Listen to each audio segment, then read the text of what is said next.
Welcome to the What I Wish I Knew After Pregnancy Loss podcast. I am your host, Shana Southern. I am an angel mum, a rainbow mum, a pregnancy loss practitioner, and trauma-informed coach. I created the Institute of Healing Through Pregnancy Loss out of my own experience with loss in the hopes to provide understanding and healing, educating people on pregnancy loss, and creating more women or men in trained support roles. In this podcast, I hope to shed light on what I wish I knew in relation to pregnancy loss, opening up the conversation, breaking the stigma, and bringing real life stories plus guest experts. Thank you for being here with me today, and let's dive into today's episode.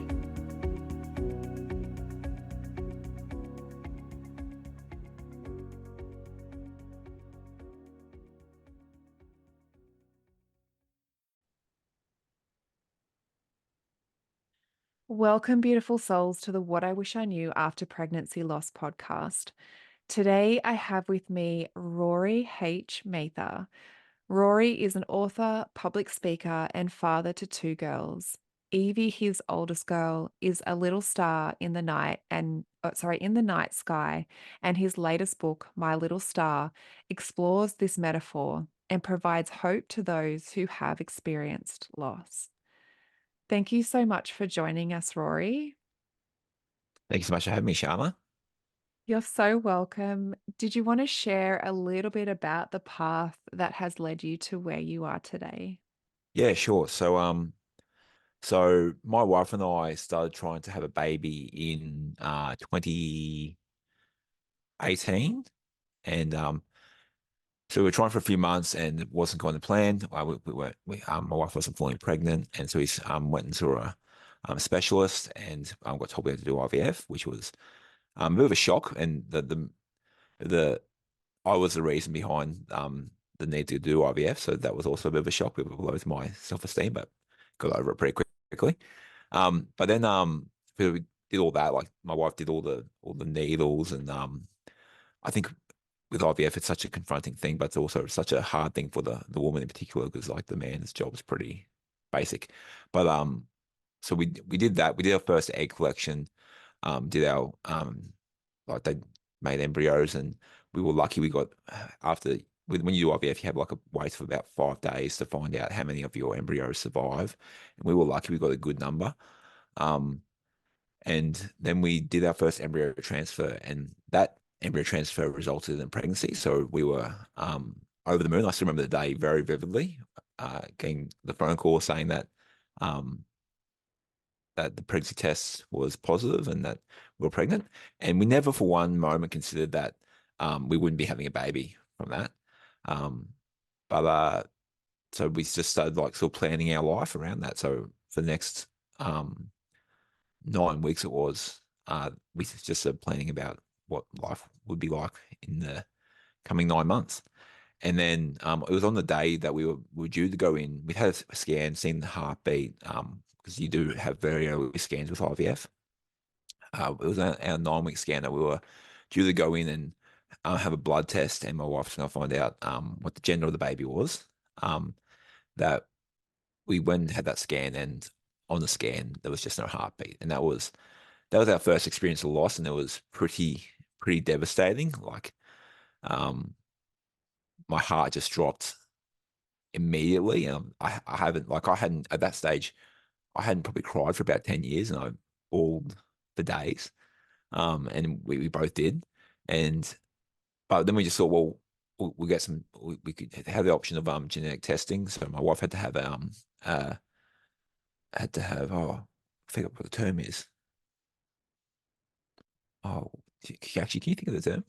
What's the term for it? But when you lose oh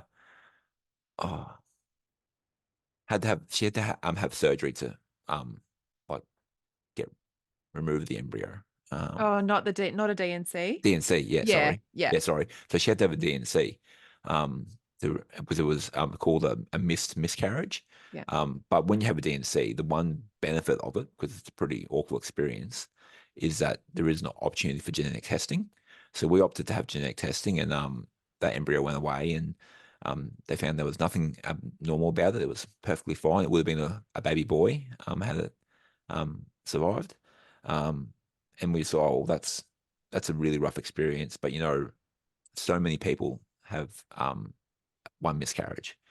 And so then we still had a few embryos on ice. So we waited a little while and healed. And then we did another transfer. And same thing, we got pregnant, or somewhere like, planning that future. And that was in 2019 by this point. And it was the week of Easter 2019 that we found out that exact same thing happened. 9 week scan. We'd seen the heartbeat at 7 weeks, and 9 weeks that little embryo had passed away. And exactly same emotions, like just bawling our eyes out. But now wondering whether, like, if it is an issue, like we've had two losses here, one after the other, and is this going to be like, are we going to have a kid?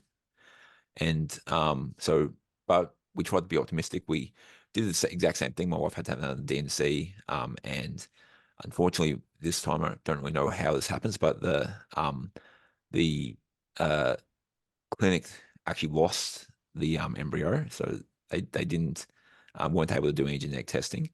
But and that was another bit of emotion, because we're like, well, we don't know what happened here. But we moved past that and we went on to our third transfer, still from the same batch of embryos, and with this one, again, results in a pregnancy. But this one, my wife had a natural miscarriage at 6 weeks. So that was also traumatic, but at least she didn't have to do the DNC, theoretically. But actually, she ended up having to have the DNC anyway, because it didn't, like, it was all good. And then, like, about a month later, they realized that there was still some tissue. And they had, so it was a terrible experience. But then we went a little while. We had a bit of a break, and we ended up doing another few transfers and not getting pregnant at all. And then the worry really set in, like, are we going to have kids? We did another so we had a break, and after a few transfers where it was negative pregnancy test after negative pregnancy test, we're trying all sorts of things, trying to change our diet and all that. And nothing seemed to be working. And then eventually we did I think it was our third egg collection, and got a few embryos from that. And finally we had another positive pregnancy test. And like we were anxious by this point, anxious because we've had been down this road a few times and it hasn't gone well. But finally things seem to be going well. So we get past that 9 week scan, like, little baby's still there. Get past our 12 week scan. We go to I think it's the NAPT test, where they check for abnormalities about the 14 week mark.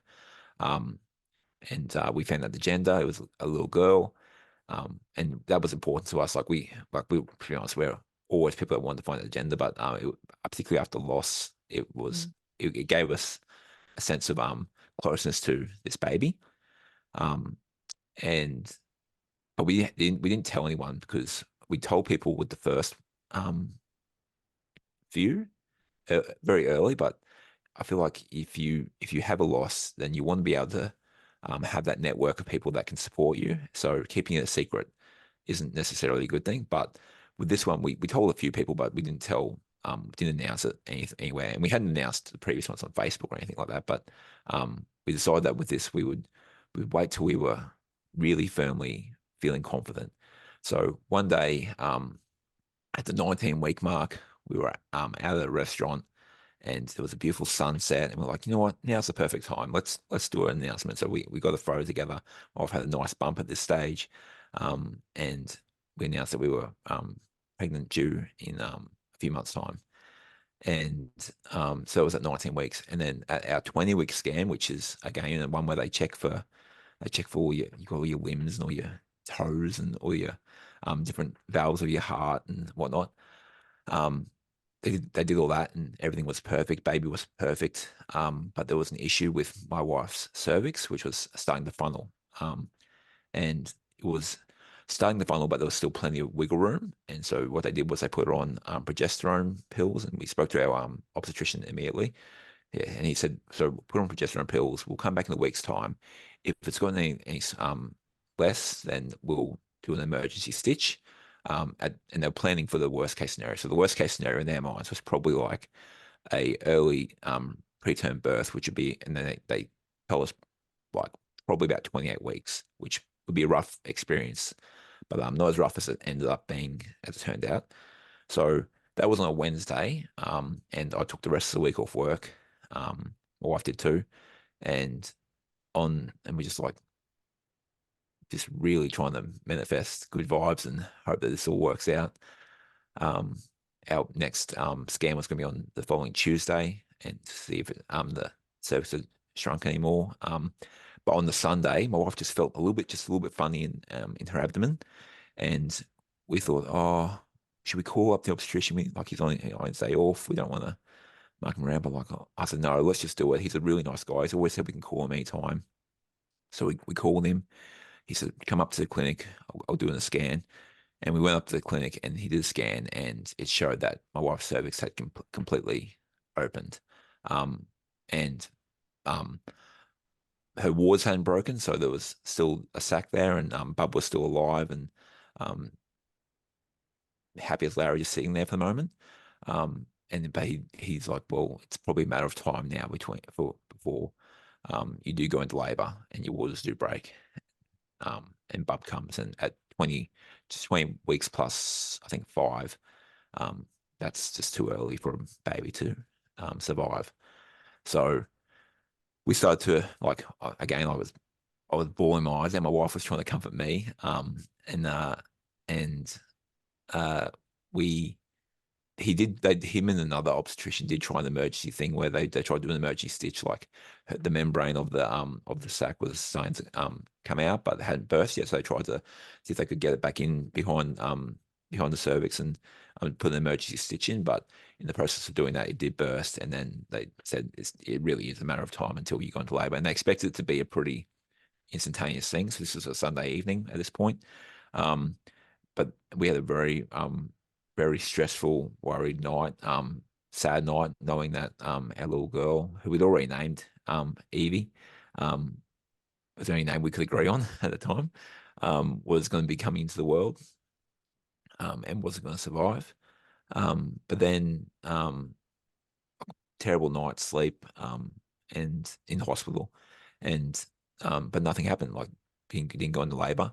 And part of me was starting to think, well, if we haven't gone into labour, I Googled, and apparently rare circumstances, embryonic fluid can regenerate, and I was trying to hold on to any hope that things could end out okay.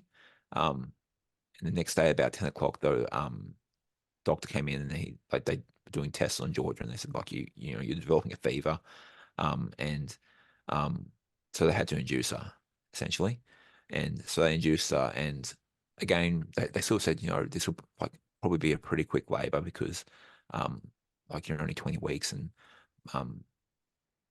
she was Evie wasn't super small, but she wasn't like a huge baby, and at 20 weeks, no baby really is that big. But it turned out to be a 9-hour labor, with the end in no doubt of what would happen. But what did end up happening was after 9 hours of labor, they really had to force things to happen.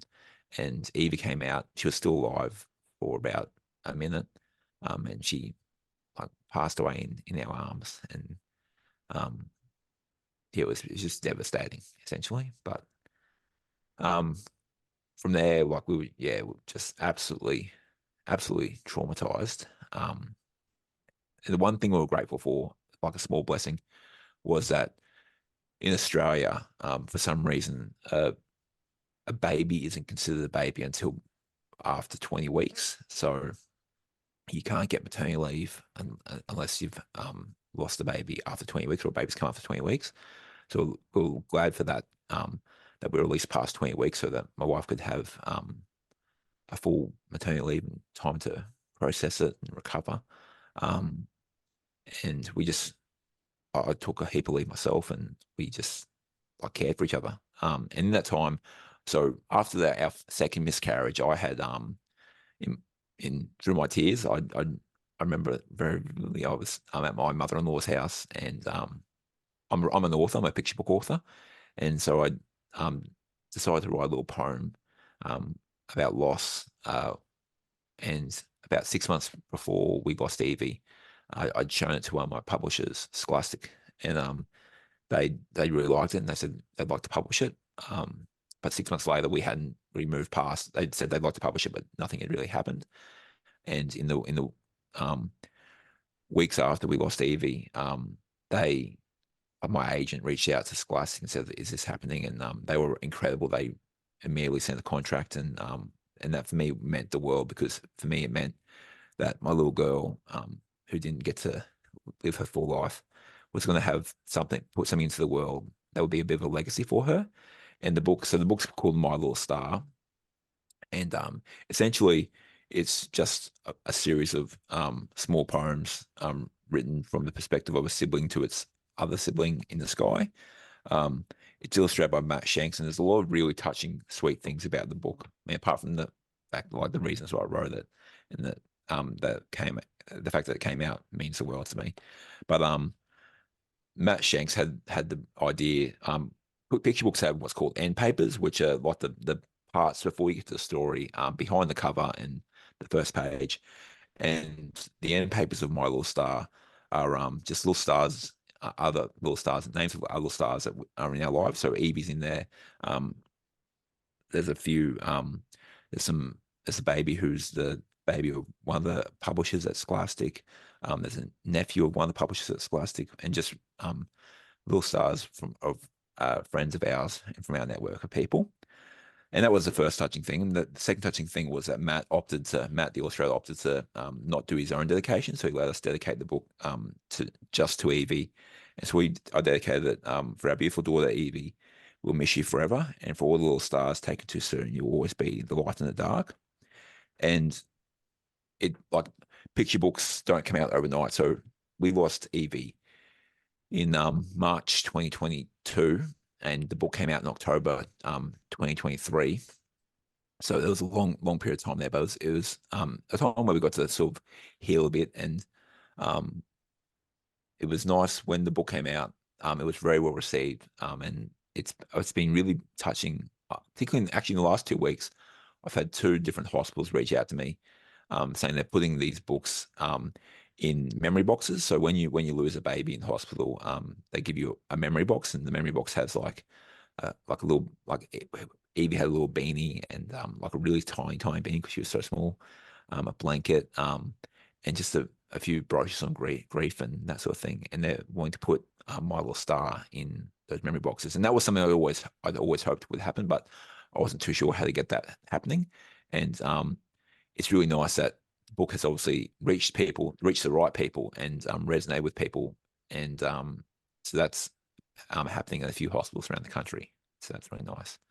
But from there, from after losing Evie, we decided we still had a few embryos, and we just, after about 6 months of feeling sad, we thought, well, it, the it felt like we come so close to our dream of taking baby home with us, and we did take Evie home with us in a way, but not in the way we had planned.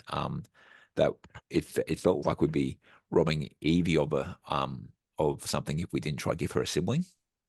So we end up doing another transfer, and Evie must have been watching down, because that transfer went well, and we got to. My wife had to. So my wife had to.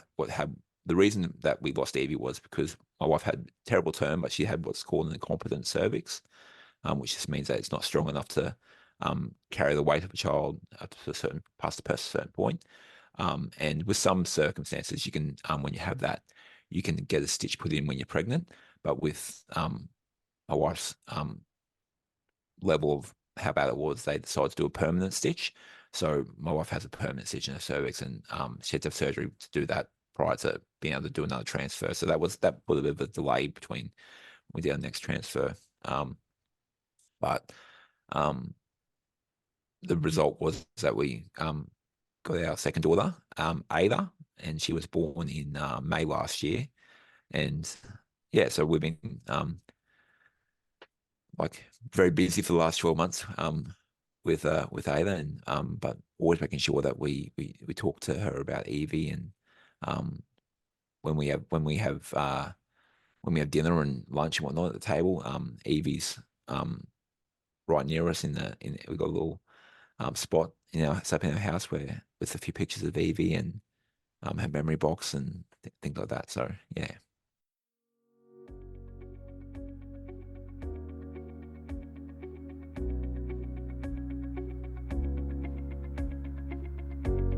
One in 4 pregnancies will result in miscarriage. 1 in 8 women will experience infertility. 1 in 100 women will experience recurrent miscarriage. And 1 in 160 births end in stillbirth. Have you been wanting to make a difference in the lives of women or men who have experienced pregnancy loss because you can see so many suffering in silence, but you just don't know how? Collectively, we can change how bereaved parents can access mental, physical, and emotional support after their experience. There is a lot of women with unhealed trauma, and there is a huge gap in the current support system when it comes to bereaved parents' recovery after loss. There are too many women and men suffering in silence. The Pregnancy Loss Practitioner Certification is a worldwide, one-of-a-kind program that gives you proven methods designed for healthcare professionals, medical staff, midwives, nurses, doulas, birth workers, coaches, and angel parents alike. The Pregnancy Loss Practitioner Certification is bridging that gap. It will give you a proven support structure to follow and education specific to pregnancy loss, created by a lost mum. It is creating more education specifically for loss so that you can enhance your service and become the point of difference. Or you can create the support that you so desperately needed in your healing after loss. This is the next level of growth and expansion you have been searching for. So does this sound like something that you have been searching for? Let's explore this more together. You can head to the episode show notes where you'll find the program application, or direct message me on Instagram and let's open up the conversation in how you can use this education.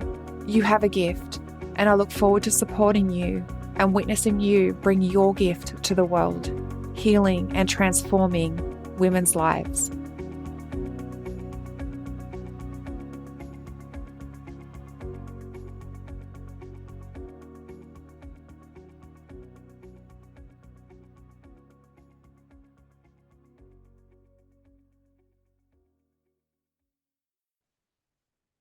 Yeah, no, thank you so much for sharing all of that.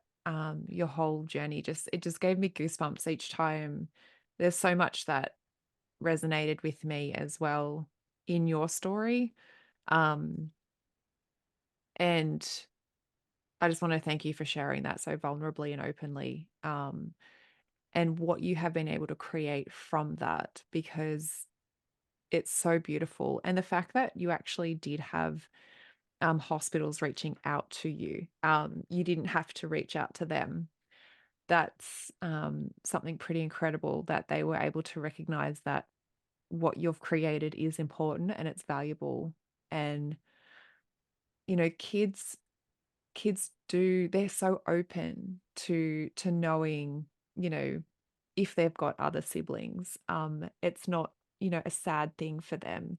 And if you can put it in a way that they're actually going to relate to, like in those picture books, um, it'll be so well received from them in a beautiful way that they can honor, their brother or sister as well.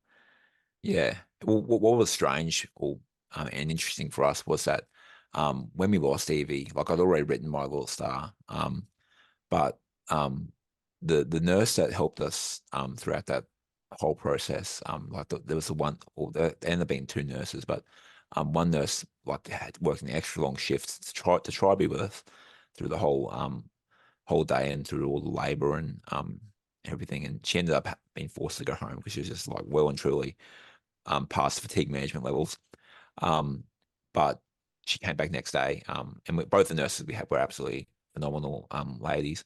But that particular nurse came back next day, and she was a grief nurse, so she experienced, like, she worked with couples who suffered similar things before, and she put my wife in touch with 2 other mothers who lost babies at full term, and who had indicated to her that they'd like to um, be in touch with people who experienced loss. And so my wife reached out to them, and both of them had um, been using the metaphor. They both had other kids, and they'd been using the metaphor of the sibling that had been lost as a star in the sky as well. So it must be like a just a common thing across cultures um, that people use to explain loss, I guess. Yeah, it's funny you say that because my dad was an astronomer. Oh yeah. And yeah, when so he died when he was 49, but there was a lot of work that he did with obviously astronomy, and he taught, in he taught classes and stuff. And um so for me, when I was ever wanting to talk to him, when after I was 19 when I lost him, so I didn't know any other way to manage what I was going through. And so I used to always just look up at the sky and cry and scream and yell or just talk to him, because I was like, I need to feel some connection. Yep. Um, and when we had our miscarriage, I essentially now tell my daughter like that they are a star up in the sky. As So she's got a little brother or sister. She thinks it's a brother. Yep. She says she has a brother, and I was like, okay, well, she does have a brother. And I was like, are you getting it confused? Like, because my husband had a son to a previous Yep. relationship. So he's like, so she's got a stepbrother. And she's like, no, it's not him. It's another brother. And I was like, oh, okay, Yeah. let's And go. We'll go why with not? that. If she's Yeah. feeling that connection, yeah. Yeah. So I often tell her that, they're up there, and we can talk to them. Um, for Because my dad was an astronomer, I actually do want to do this for my miscarriage as well, and for my living daughter. Um, when my husband and I got married, I bought a binary star. Yep. So and I kind of want to add, and I got the coordinates and I got all of that actually tattooed on my arm. Oh, wonderful. So yeah, so I want to, not that I would ever know where they are in the night sky, but if my dad was here, he'd be able to tell me. Yep. Um, but I actually do, that's something I want to do for my two babies as well. Like I do want to have uh, get another binary star for them.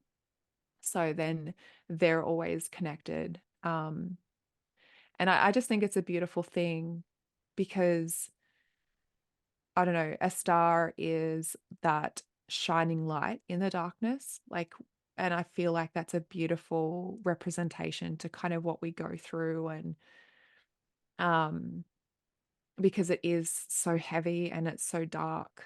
But these little people have come in and they've touched us in a way that nothing else can. They've shown us, love in a way that nothing else can. Yeah. And that is that little bit of light in that darkness. Yeah, for sure. I'm actually, if it's okay, could I read you a little bit of the book? Yeah, Um, go for it. so as I said, like it's a very simple poem, and when I wrote it, it was really for me as a way of dealing with my grief. But my wife said after I showed her that first time, she's like, "You have to try and get this published." And at that stage, I had no books out there. I had no agent, had no publishers interested in me. So um, I feel very lucky to have had the opportunity to put this into the world. But this is the first page. My sister is a star. She lives in the sky. Every night I go outside and wave as she flies by. And then next page is my brother is a star. His lights are shining bright. I know that he watches me each and every night. And it sort of goes through those sorts of styles of poetry, um, sort of semi-alternating between sister and brother. Um, and originally we were just going to do it all um, as sister because the book is for also for my daughter Ada to remember her sister, but we thought it would touch more people if we could so it was actually the illustrator's idea to do it with sister and brother to give the option. And obviously you can read it however you want it, because you could if you've got you could say sister or brother for any page you want, because the kids you're reading it to probably can't read. But we also did it across cultures too. So the illustrations showed different cultures as well. And there's a few brilliant different illustrations in there too. One of my favorite ones is there's a illustration of a little girl in bed with the starlight coming through her window, and she's looking up and she's smiling. Says, "My sister is a star. At night, she's my light. I'm not afraid as long as she's in sight." And then it's a very short picture book, as all picture books are, and it finishes with "Twinkle, twinkle, little star, I know exactly where you are. Up above the world so high, you are my friend up in the sky. Twinkle, twinkle, little star, I won't forget who you are." And we put that those last four lines on Evie's headstone too, so um, made it more special too. Yeah, just it carries that beautiful like honoring of her life, like through, through something that you've actually done for her, but then what you've been able to create in honor of her. Yeah, and it's been really special too, because like I've worked with a bit with Red Nose as a result of this book. Um, they've asked me to be an ambassador this year, and I just think it's such a brilliant legacy for her. And I had three books come out last year, and not like it's not all about sales, but I did recently get my sales figures for last year, and it was really cool for me and really special that this was my highest selling book, because it meant that um and I've actually had a few people reach out to me and say this too. Like it means a lot to a lot of people who've been in the situation that a commercial publisher like Scholastic were willing to put out a book which is about loss, and for it to be in, in all the bookstores in Big W's and Targets and whatnot. Um, yeah, it just meant a lot to a lot of people, and yeah, I think it's really a really special legacy for Evie and for all the other little stars too. Yeah, it's absolutely something that I think you should be proud of, because it's it's a conversation that, you know, some families don't know how to have. And when you have these picture books in place, like if they can use that as a way to help them, because grief is so hard and you don't know how to talk to kids about it sometimes. And when there's something done for you, you're just like, okay, I can do this. I can just read this book, and then other things, conversations can come up from it too. So, I think it's a really incredible thing that you've been able to do. And yeah, I'm proud of you, and you should be proud of yourself. Thank you, thank you. Well, like one thing that like it really does. It's really special, the illustrations that Matt Shanks has done, because they really um, take a simple poem and bring it to life, and add so much more emotion. Because what Matt's tried to do with every illustration, with every separate kid, is sort of to um, through the illustration show like there's something that you feel a connection with, like your sibling in the sky, but it's just out of reach. You can't, like, you really want it in your life, but you just can't quite grasp it. And like the front cover is a little girl in the boat, and there's a star reflecting in the ocean. She's trying to reach out and grab it, but it's just that thing that's always out of reach, but it's always still present in your life. Mm. Yeah, it's always that steadfast thing that's always going to be there. You can always, count on it. The stars are always going to be there. Yeah, So the chance for you to be able to connect with them and talk with them, um and see them as, the sibling or whatever, you'll be able to, it's always there to be able to speak to, regardless. The yeah. sun always rises, it always sets, the moon always comes up, the stars are always there. And I always think, so we also, someone bought us a star too, for Evie. And when I was a kid, we always used to sing Starlight, Star Bright, every star I see tonight. I wish I may, I wish I might have this wish I wish tonight. Oh, first star I see tonight, not every star. And Yeah. I always think whenever I go out at night, there's usually one particular star that's particularly bright, or it might even be a planet. I'm not even sure what it is, but there's one thing in the sky that's bright. It's not the sun, it's not the moon. And whenever I see it, I always think of Evie. And it doesn't matter that um, that it's not the one that got bought for us or anything like that. It's just a thing that I can that always makes me think of it. So if I go out in the evening, it's there. If I go out early in the morning on the way to the gym, it's there, and it's that thing that's ever present and connects me to my daughter. Yeah. I love what you said. Like you go out and you just talk to a star. It doesn't matter if it's the one or not, but I do the same thing. I just look up and I'm like, I just pick a star. I don't know if it's the one that I have. Could be a It's probably satellite, but yeah, who it knows? could Doesn't be. matter. And I'm just like, okay, it's bright and it's there. So um, but no, it is absolutely true. Like it's always there. Yeah, And as much as, we wish that we could have them in our lives as tangible physical people, just to know that that's always there for us, so that we have that permanent place that we can speak to them and feel connected with them. yeah, no, I totally agree. That's so beautiful. Thank you so much, for sharing your story, so openly. And it's it's it sucks that we feel like we have to. Just one thing that sort of came out of that was, um, having to the feeling that we have to keep it silent. Like I don't when obviously we're going through our first pregnancy, um we told my parents, and then obviously that pregnancy ended in a miscarriage, and I ended up having to go through a D&C myself and the whole process. Um I needed to have support for that second pregnancy. I needed to have someone there in my corner if it was all going to go wrong again. Yeah, So I just feel like, that part of your story really resonated with me, because as much and as reserved as we can be in those times when wanting to get that support, just at least telling one person or two people, just so that we have that support system in place.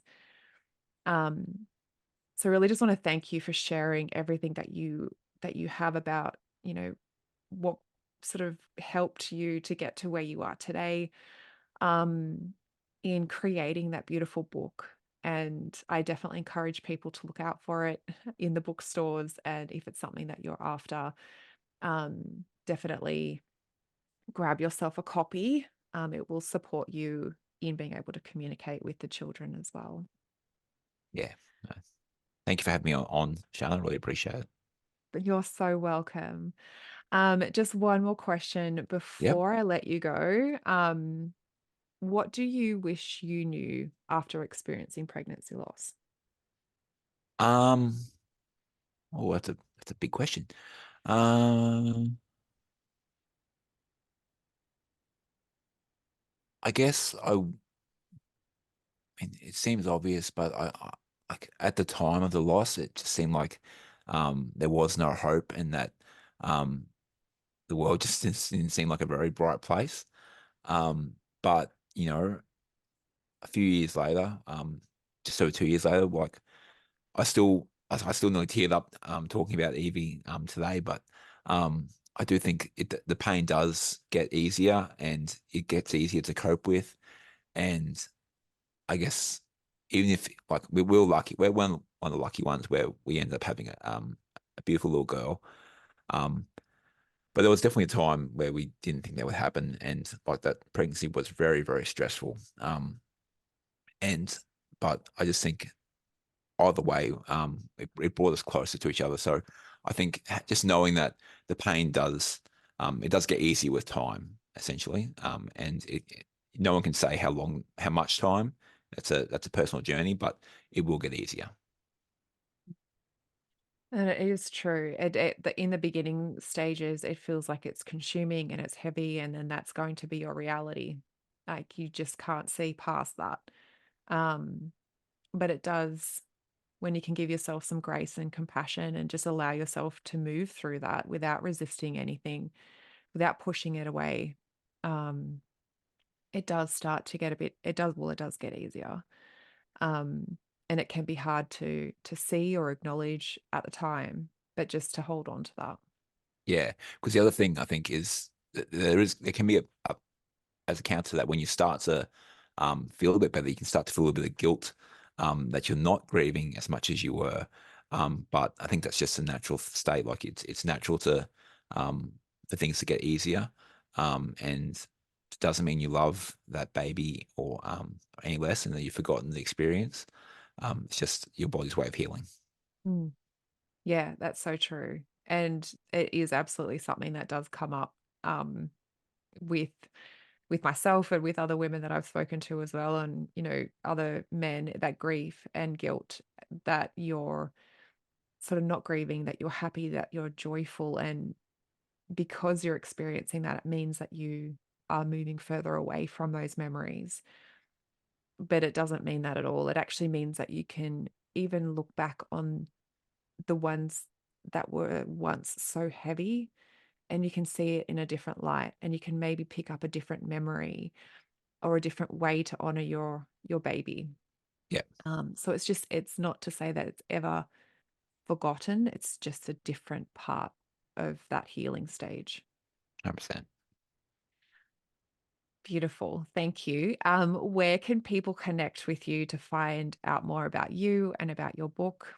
So if they Google Rory H Mather, I've got a website. I'm also on Facebook and Instagram at Rory H Mather author. And I'm happy for anyone to reach out. Being a person that speaks pretty openly about loss, I've had a lot of wives speak out, wanting me to reach out to their husbands. And it never really ends very well, to be honest. Like, and it's never really ended with a deep chat. It's generally ended with radio silence. But I'm happy to have a chat to anyone that wants to have a chat. Yes, no, definitely reach out to Rory, find him on his socials, or his website. I'll pop all of that in the show notes so you can connect with him. Um, but yeah, sometimes that, unless the person's ready to talk, it's kind of hard to get something out of them. But Yeah. I think um, sometimes the partner wants them to talk, but everyone deals with things differently at the end of the day. So yeah, exactly. So yeah, thank you again, Rory, for being a part of the What I Wish I Knew After Pregnancy Loss podcast. thanks so much, Sharma. You're welcome. Thank you to all that have listened in. If this episode was valuable to you, I invite you to leave a review on Apple Podcasts, and I look forward to supporting you on the next episode.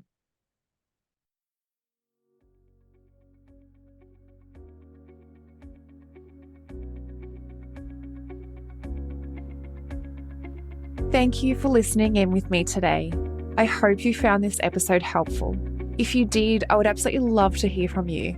Take a screenshot of this episode, share it to social media, and tag me at Institute of Healing_PL. I love seeing what is resonating with you right now. If you want to chat further, I invite you to connect with me through Instagram. Head over and follow my Instagram account, send me a DM, and let's open the communication. If you want to know more about how you can be the support for others, head to the show notes and fill out the application form for the Pregnancy Loss Practitioner certification. I want to also note here that what I share within the episodes is not medical advice. If you need further support, please consult your doctor. Thank you again. Much love to you.